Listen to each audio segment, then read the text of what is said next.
cellulose pancake, basically. It's almost pure cellulose. It's a symbiotic culture of bacteria and yeast. Kombucha is SCOBY, the mother. Hang on. This is just a pile of them.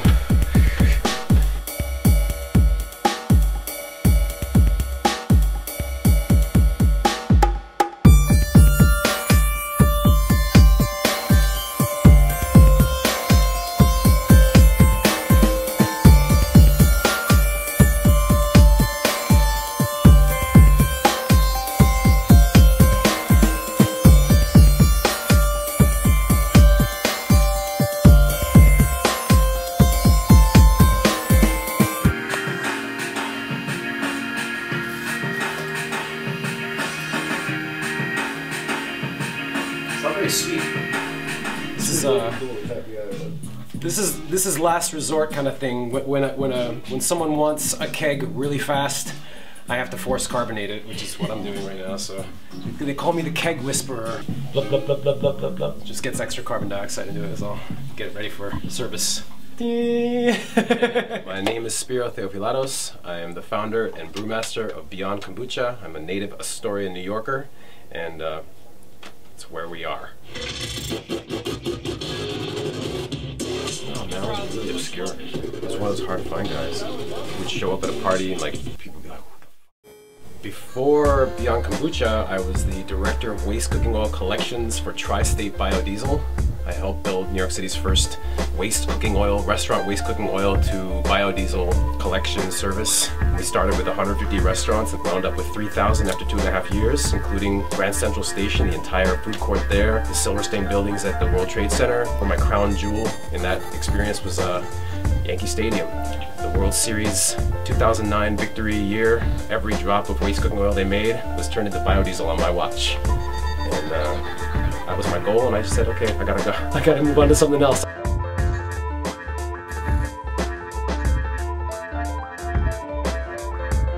And I handed the reins to somebody else and went out to Boulder, Colorado, did some soul searching, came back from Boulder, just decided, hey, you know what? I love fine tea. I also love fermentation and kombucha. I put the two together, and people started to take a liking to what I was doing because it was just really beyond what they were normally experiencing, which at the time was a little more than carbonated vinegar with a little flavor, fruit flavors and whatnot. And I was presenting something completely different.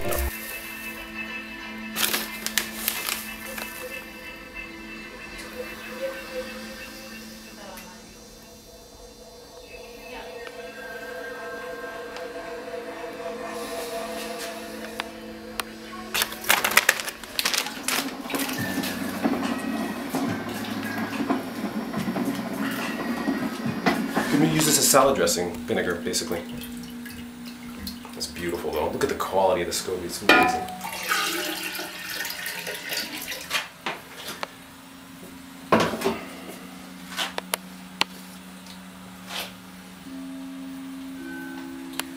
This is totally cool. This room is going to be filled with jars doing this. Before the Tri-State Biodiesel years, I was an electronic music producer and a DJ, and I was traveling the country doing late night gigs and all that kind of stuff at clubs and festivals. This little crew flew me out to Ashland, Oregon, which is where everybody, it seems, cuts their teeth. Everybody from like the Glitch Mob and Bass Nectar, actually, he played his first gigs up there too. This girl just bought me a bottle of kombucha, and I was like, what is this? She said, it's kind of like a beer, but not. It's, you like it, try it, you like it. Whoa, this is like fizzy vinegar. But then I just found that it was like very uplifting. It had a very uplifting energy to it, whereas beer will have a downing energy. After like a week of being out there and drinking it almost daily, I felt like pretty great, pretty like healthy.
my father, Chris Theofilados, who's made all of this possible.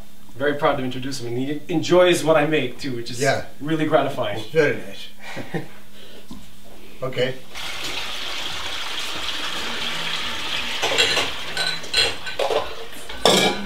So, did you explain to your mom what the filter? Well, yeah, pretty just self-explanatory, I guess, but just in case, you know, because there's some yeast that settles the vessels. You know, so it actually catches. There's a really good filter that I'm gonna be picking up. I gotta get back there. Okay. There's a really good it's a wine polishing filter that has a 2 micron screen. This is 200 micron. Wow. So 2 microns can be a lot more. Yeah, I'm like the edge of the chair. Did Sputo mention what I'm doing for the Yeah, he talked a lot about you and his father. I'm doing a geisha, actually a full-fledged painting.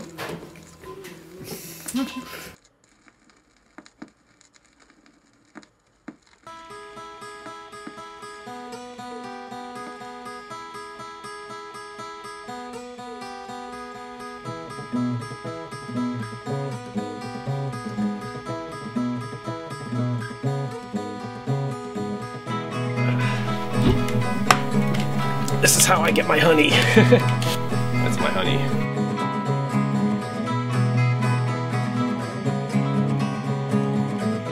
My goal is what I'm doing.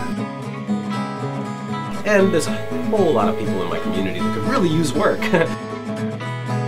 If I can give a lot of people an opportunity to do something creative, producing something this good and wonderful, be proud of it, contribute to something fantastic and bigger than themselves, that's very gratifying.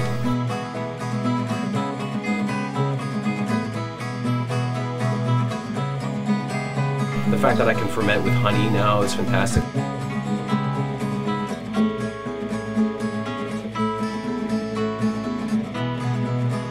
The honey that we get is from the Adirondack Mountains, right upstate New York, Sullivan County, and as is the maple syrup.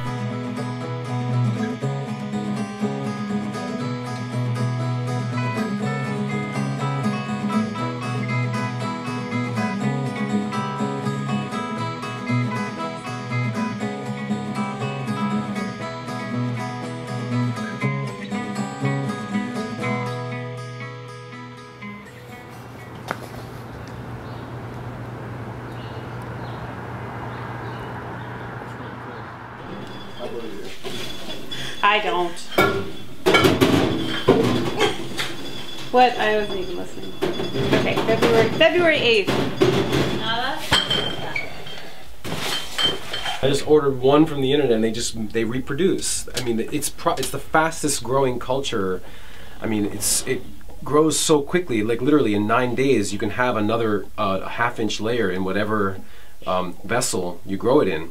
Like this is just a pile of them. Normally, you know, you'll have one and a bunch of tea, sweet tea, and then another one will grow on the top like a film, and it just grows really fast, just expands. It's just a cellulose network, basically. The funny thing is, it's similar to a jellyfish in that, you know, you'll have this film on the top, and then these tendrils basically will just go down into the liquid, into the tea, the sweet tea that you have underneath it, and just digest and like populate the sweet tea with probiotics. The probiotics will float up and create the cellulose culture at the top. Their food is sugar. They love sugar. That's why I'm saying sweet tea. It's out of control. I've never seen anything do this.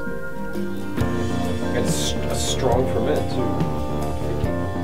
The whiter they are, the better they are. The white ones will be nice and firm. They'll be fast. Put a white one with some well-fermented tea into a batch of sweet tea, fresh sweet tea, and it'll just go for it.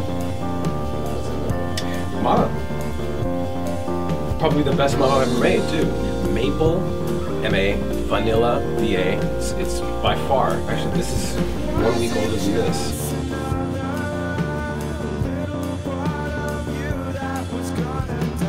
Maple syrup is vastly improved. Vastly improved. Yeah, it's a local, well, Adirondack.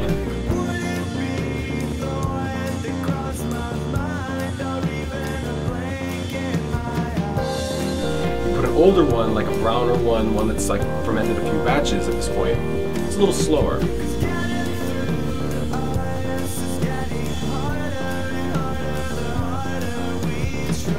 no worse. I mean, it'll still wake up, populate the sweet tea, and it'll still create another culture on the top.